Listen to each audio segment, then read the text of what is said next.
Hello guys, welcome back to my YouTube channel yes की मिस्टडी अब वे ऑफ सक्सेस। और हम आपको अब पूरा नोट्स ले आ रहे हैं। जी हाँ, मैंने एक दो वीडियो बना के आपके डाले थे क्लास 11th के जीव विज्ञान के लिए, तो उस पर आप लोग का अच्छा खासा रिस्पांस मिला। तो आप लोग ने कमेंट किया था सर पूरा नोट्स बनाइए। तो हम क्या करें कि अब आपके सामने नोट्स अपना लिख के, हैंड रिटेन का नोट्स है, फिर इसको रख के समझाने की कोशिश करूँगा ताकि आपको समझ में भी आ जाए और अपने आप से इसको लिख लीजिए और आपको कहीं पर आपको ज़्यादा टाइम बर्बाद करने की आवश्यकता न पड़े और लिख कर आप इसको अच्छे से तैयार कर सकते। जी हाँ, मैं इतनी आपको सिंपल तरीके से समझाऊंगा कि ऐसा आपको लगेगा ही नहीं कि हाँ हम मोबाइल में पढ़ रहे हैं, ऐसा लगेगा कि आपके सामने कोई वहाँ पे अच्छा सा लेक्चर चल रहा है। चलिए, यहाँ पे हम लोग का जो टॉपिक है वो है क्लास 11 के बायोलॉजी का चैप्टर फर्स्ट यानी कक्षा 11 का अध्याय 1 जीव जगत द लिविंग वर्ल्ड। ठीक है ना। तो सबसे पहले हम लोग जीव या फिर सजीव क्या होता है, क्योंकि इसमें सबसे पहले ही यह बात आती है कि अगर जीव जगत पढ़ रहे हैं तो ये जीवों के बारे में हम लोग स्टडी करेंगे, इसके ही बारे में अध्ययन करेंगे। तो ये मैं पूरा आपको नोट्स दूंगा। जैसे ये चैप्टर खत्म होगा आपको मैं ये PDF प्रोवाइड कर दूंगा। इसलिए चैनल को सब्सक्राइब करके रखिए। क्या मेरे प्यारे बच्चों, चैनल को सब्सक्राइब करके रखिए। छोटे छोटे वीडियो यानी कि छोटा चीज़ बड़ा धमाका, छोटा सा वीडियो बड़ा धमाका आप लोग करेंगे। तो हमारा सबसे पहले आता है जीव या फिर सजीव। हमारा होता क्या है यानी कि लिविंग होता क्या है, जीव या फिर सजीव होते क्या है, जो अपने संतान वृद्धि तथा बाह्य उद्दीमनों का अनुभव करता है उसे हम जीव या फिर सजीव कहते हैं। हमेशा देखते हैं जो जीव या फिर सजीव होते हैं वही तो अपनी संतान को उत्पन्न करते हैं और वो खुद की वृद्धि रखते हैं। साथ ही जितने भी बाह्य क्रियाएं होती हैं उनके प्रति क्या रहते हैं, अनुकूल रहते हैं। ठीक है, जैसे कि अगर हम लोग क्या बता रहे हैं, अगर मान लो मेरे बाहर अगर आपके पर्यावरण में, वातावरण में अगर गर्मी है तो हम लोग चेक कर बता देते हैं कि हाँ गर्मी पड़ रही है, क्योंकि हम लोग महसूस कर रहे हैं, उस चीज़ को देख रहे हैं, उस चीज़ को महसूस कर रहे हैं। तो वही हमारा क्या है, जीव है, जो अपने संतान की वृद्धि तथा बाह्य उद्दीपनों का अनुभव करता है। जो बाह्य क्रियाएं होती हैं उन चीज़ों का हम लोग क्या करते हैं, अनुभव करते हैं, उसे जीव या फिर सजीव कहते हैं।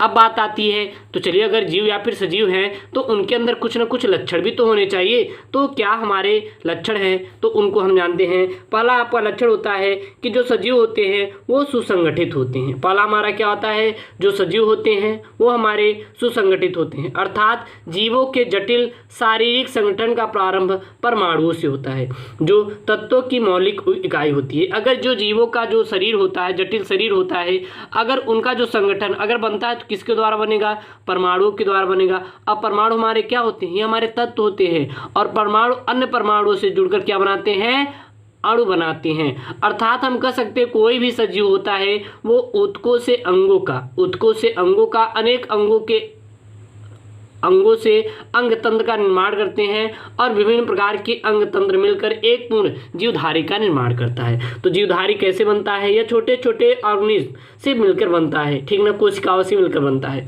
तो ये हमारा क्या होता है, जीव हमारे क्या रहते हैं, सुसंगठित होते हैं। फिर हमारा आता है सजीव एक खुला तंत्र होता है। सजीव क्या होता है, एक खुला तंत्र। अब समझते हैं कि खुला तंत्र क्या होता है। ऐसा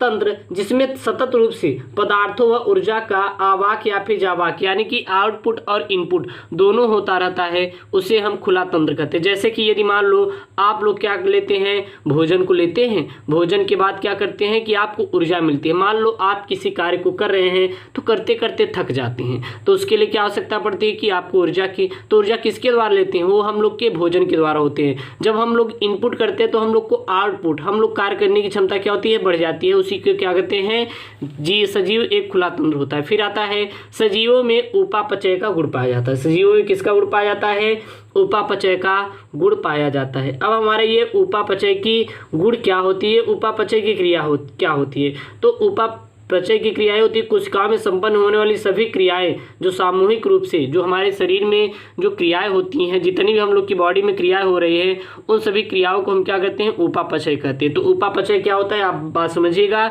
जीवधारियों के शरीर के अंदर जितनी भी क्रियाएं हो रही हैं उन सभी क्रियाओं को हम उपापचय कहते हैं। अगर हम उपापचय के देखें तो दो भागों में हम लोग बांट दिए हैं यहीं पे। एक उपचयी क्रिया, एक अपचयी क्रिया। उपापचय कितने प्रकार के? 2 प्रकार के, यानी कि मेटाबॉलिज्म, जिसको क्या बोला जाता है? मेटाबॉलिज्म, इसी को बोला जाता है। तो मेटाबॉलिज्म कितने टाइप के? 2 टाइप, एक उपचयी क्रिया, एक अपचयी क्रिया। तो सबसे जानते हैं कि पहले उपचयी क्रिया क्या होती है, फिर हम जानते हैं कि अपचयी क्रिया क्या होती है। उपचयी क्रिया क्या होती है? तो उपचयी क्रिया में ये होता है कि इनमें यानी कि उपचयी क्रियाओं के द्वारा सरल अणुओं से जटिल अणुओं या फिर जटिल पदार्थों का निर्माण होता है। बात समझिएगा, उपचयी क्रिया में क्या होता है कि सरल पदार्थों से किसके? जटिल पदार्थों का निर्माण होता है। जैसे कि अब हम बात कर सकते हैं कि कार्बन डाइऑक्साइड और जल की उपस्थिति में जल के द्वारा सूर्य प्रकाश की उपस्थिति और पर्णहरिम के द्वारा हमारा किसका कार्बोहाइड्रेट का क्या होता है? निर्माण होता है। तो ये हमारा उपचयी क्रियाओं में आता है। फिर आता है हमारा सेकंड अपचयी क्रिया। तो अपचयी क्रिया क्या होती है? जब सरल पदार्थों से जटिल पदार्थों का या फिर जटिल हमें ऊर्जाओं का निर्माण होता है, तो हमारा क्या है? उपचयी क्रिया। अपचयी क्रिया जिसमें जटिल जो पदार्थ होते हैं किसमें बदलते हैं? सरल पदार्थों का निर्माण होता है, तो जिसे हम क्या कहते हैं? ये हमारा हो गया अपचयी क्रिया। और हमारा इसमें सजीवों में क्या गुण लक्षण होते हैं? समस्थापन का गुण होता है। अब ये समस्थापन क्या होता है? तो जैविक संतुलन बनाए रखने की स्थिति को ही समस्थापन कहते हैं। बात समझिएगा, जो जैविक संतुलन बनाए की क्रिया को ही हमारा समस्थापन कहते हैं। समस्थापन का मतलब होता क्या है? जो जीवों में स्थिर अवस्था है तो अपना स्वनियामक प्रणाली होती है, ठीक ना। और यही जो स्वनियामक प्रणाली में साम्यावस्था बनने की स्थिति प्रवृत्ति पाई जाती है। अर्थात आप कह सकते हैं समस्थापन मतलब कि देखते हैं जहाँ पे टेम्परेचर ज़्यादा हो जाता है तो वहाँ पे क्या होता है कि वहाँ से हट के और कहीं जीव रहने लगते हैं। तो यही जो क्रिया होती है हमारी क्या होती है? समस्थापन। फिर आता है उद्दीपनों के प्रति अनुक्रिया। अब उद्दीपन के प्रति अनुक्रिया क्या होती है? जो सजीव होते हैं भौतिक और रासायनिक या फिर जैविक किसी भी प्रकार के उद्दीपनों के प्रति क्या करते हैं? क्रिया करते हैं। अर्थात हम कह सकते हैं कि यहाँ पे भौतिक संसार में जितनी भी ताप बढ़ जाता है, टेम्परेचर ज़्यादा हो जाता है, टेम्परेचर गिर जाता है, बरसात होने लगती है, तो क्या करते हैं? वो उद्दीपन के प्रति अनुक्रिया करते हैं नहीं। मान लो ताप चाहे जितना भी आपका आप कह सकते हैं हमारे वातावरण का ताप बहुत ही अधिक हो जाए, लेकिन आपके जो शरीर है उसका ताप निश्चित रहता है नहीं, तो वही हमारा क्या होता है? उद्दीपनों के प्रति अनुक्रिया। छठवां आता है जनन सजीवों का अभिलाक्षी लक्षण गुण होता है। यानी कि आप जानते हैं जो सजीव होते हैं वही तो जनन की क्रिया करेंगे, जनन करके कोई नई संतति का निर्माण करते हैं। क्या कभी ये भी देखते हैं क्या ये पेंसिल अपने आप नई संतति का निर्माण करती है? बिल्कुल भी नहीं। लेकिन आप देखते हैं जितने भी जीवधारी पाए जाते हैं वो सभी क्या करते हैं? संतति उत्पन्न करते हैं, जिसे हम जनन कहते हैं। यानी कि जनक का संतान उत्पन्न करने की क्रिया को प्रजनन कहते हैं। और क्या होता है? सातवां लक्षण, इसमें वृद्धि और विकास होता है। जितने भी हमारे जीव होते हैं, जिसमें भी हमारा सजीव है उसमें क्या होता है? वृद्धि और क्या होता है? विकास हमारा होता है। उसमें तो विकास वृद्धि होगा। क्या ये पेंसिल में होगा? नहीं, लेकिन हमारे हाथ में वृद्धि और विकास होगा। जब छोटे बच्चे रहते हैं तो उनके हाथ छोटे छोटे, फिर देखो तो बड़े बड़े हो जाएंगे। तो ये क्या हमारा वृद्धि और विकास हमारा होता है। याद रखिएगा मेरा ये पॉइंट। फिर आता है सजीव निर्जीव में अंतर। सजीव निर्जीव में अंतर क्या होते हैं? मान लो सजीव और निर्जीव है, अंतर कैसे? क्योंकि मैंने आपको बताया कि सजीव में बहुत सारे लक्षण पाए जाते हैं। अब सजीव निर्जीव में अंतर कैसे जानेंगे कि ये निर्जीव है या सजीव है? सजीव में क्या होती है? सजीव में कोशिका उपस्थिति होती है, सेल पाई जाती है, लेकिन निर्जीव में कोशिका सेल उपस्थिति नहीं होती, यानी कि हमारे अनुपस्थिति होते हैं। कोई भी सेल, कोई भी कोशिका नहीं पाई जाती। सजीव क्या होते हैं? सजीव एक खुला तंत्र होता है, निर्जीव एक बंद तंत्र होता है। सजीव क्या होते हैं हमारे? यह सभी हमारे एक खुला तंत्र है, लेकिन निर्जीव हमारा क्या होता है? बंद तंत्र होता है, इसमें कोई भी हमारा पाया ही नहीं जाता, ठीक है ना।